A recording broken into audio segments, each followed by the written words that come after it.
Sydney, Australia had one of the world's largest tram systems. It had a street distance of nearly 300 kilometres, operating over 1,500 trams, and boasted nearly 1.1 million passenger journeys per day.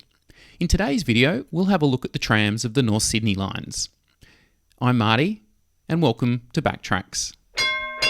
The North Sydney Lines of the system had more changes made to it over its lifetime relative to other parts of the system.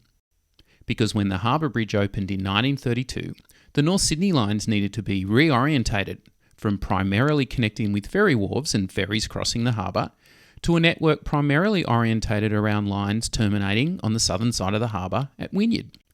So let's dive in and take a closer look at each line. The simplest will be to look at each of the major lines in a clockwise direction. There were 5 main lines from Wynyard to the North Shore, and the most westerly of them was the Cove line. As with other lines that terminated at Wynyard, the Cove line travelled across the eastern side of the Harbour Bridge deck, in a separate reservation from the road traffic. Of note, when they were designing and building the bridge, the original plan was for the bridge to carry 2 separate railway lines, and the trams would just meet trains at North Sydney Station. The western side tracks would carry trains on the main North Shore line, which they do to the present day, while the eastern side tracks were to carry railway lines to the northern beaches. However, before the bridge was completed, the beaches line was indefinitely postponed, so it was decided to use the lines instead for trams. That needed a little bit of replanning, so the government then needed to build a tram bridge to carry trams from the eastern side of the bridge to the west to connect with the North Sydney Lines at North Sydney Railway Station. Only part of the northern approach to that bridge remains today, with most of the bridge being demolished during the construction of the Warringah Freeway in the 1960s. Once the Cove line passed North Sydney Station, it headed up the Pacific Highway, which was called Longneville Road in those days, towards Cove. Now, North Sydney has changed quite a bit since the 1950s, and the MLC building in the distance in the background is one of the few reference points left to help place this historical tram photo. There was also a cross-network line between Tarongazoo and Cove. Here is a tram coming from Tarongazoo, turning into Falcon Street and then onto the Pacific Highway.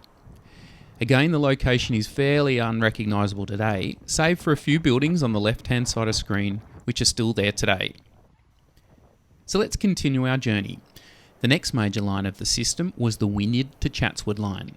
This line originally opened as an electric line from Crow's Nest, where it connected with the cable tram line which ran from McMahon's Point. The first stage of the line reached Victoria Avenue, Willoughby in 1898, and then it finally reached Chatswood Station in July 1908. Here is a shot of Victoria Avenue, Chatswood, back in the 1950s.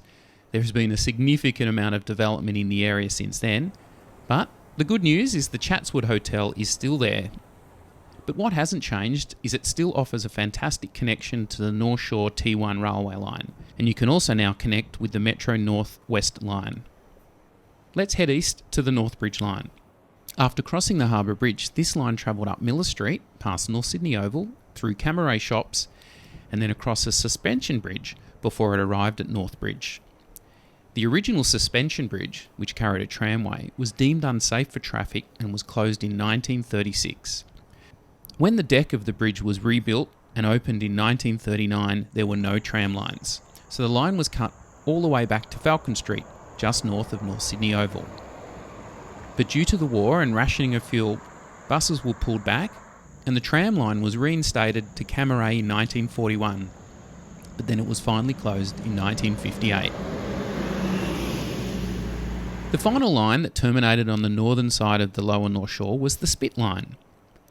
This line travelled across the Harbour Bridge, then headed up through Miller Street, and then turned right to travel all along Military Road before turning into Spit Road at Mossman Junction. And as it started to descend to Middle Harbour, it veered slightly to the east to travel down the evenly graded Parrawee Road. At the end of the line, passengers could connect with the lines of the Manly system, which I've covered off in one of my other videos. The tram's path can still be driven down today. Parrawee Road offers a smooth incline for bike riders to rise out of the Spit to the top of the lower North Shore Hill.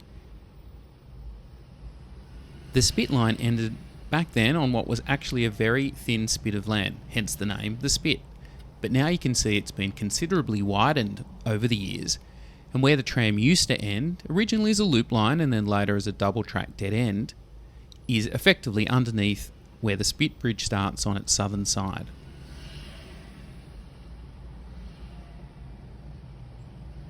Wynyard was also the start of the Taronga Zoo Athol Wharf line, and this is a pretty famous line of the Sydney system, mainly because there were a number of runaway trams that ended up in the harbour when they lost control coming down from the zoo to Athol Wharf. But it's also famous because so many Sydney-siders and people from all around the world would catch the ferry across from Circular Quay to the Athol Wharf and then catch the tram to the lower or top entrance of the zoo. Here's a shot of the bottom entrance of the zoo, which is still in use today. Now, people didn't only come to Athol Wharf to go to the zoo.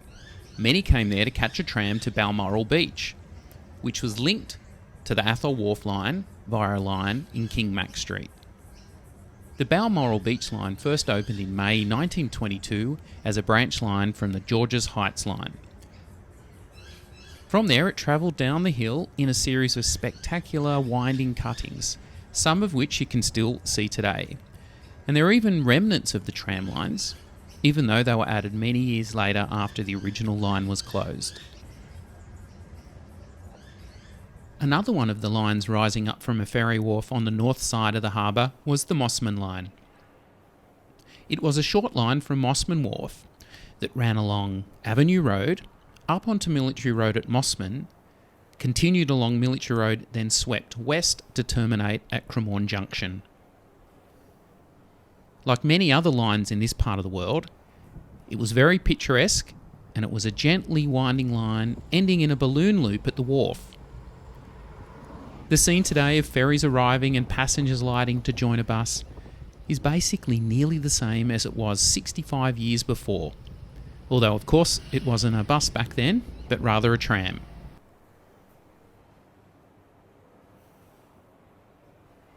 Like the Mossman Line to the east, the Cremorne Wharf Line was another line that was very important in carrying passengers from ferries before the Harbour Bridge was opened.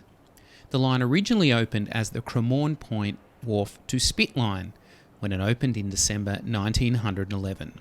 But once the bridge was opened, the Spit was serviced directly from Wynyard across the bridge.